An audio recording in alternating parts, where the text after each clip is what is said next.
Memberatkan, terdakwa tidak mendukung program pemerintah, sedang gencar-gencarnya dalam memberantas tindak pidana korupsi.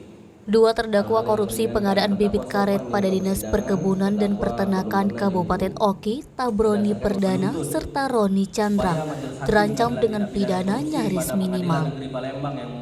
JPU Kejari Oki hanya menuntut kedua terdakwa dengan pidana masing-masing selama 1 tahun 3 bulan penjara.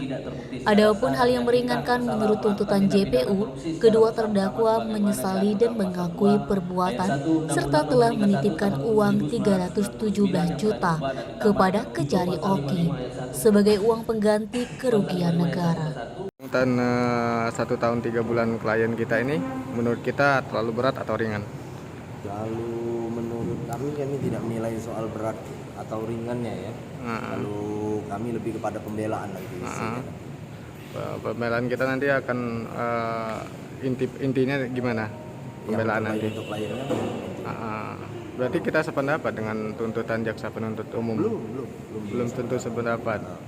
Cal, ini kan dalam sidang ini ada beberapa faktor, diantaranya ada terungkap sejumlah nama. Terhadap nama-nama tersebut kita sebagai penasihat hukum gimana menilai? Kalau nama-nama yang disebut itu kemarin kan sebagai saksi. Hasil pemeriksaan di persidangan sebagai saksi, ada yang sebagai saksi juga disebut, ada yang dianggap turut serta, tapi lebih jauhnya itu ada di penuntut umum kan.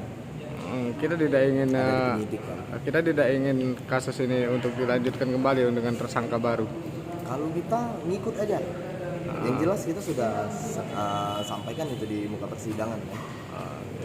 Thank you. Untuk diketahui secara singkat, kasus ini bermula pada tahun 2019 terdakwa Tabroni Perdana serta rekannya Roni Chandra, pemenang tender penyedia bibit karet CP Chandra Kesuma, secara bersama-sama telah melakukan persekongkolan memperkaya diri sendiri atau suatu korporasi.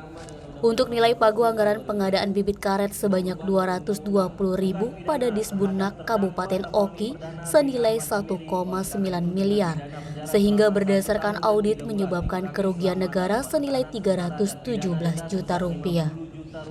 Fadli, Sumeko TV melaporkan.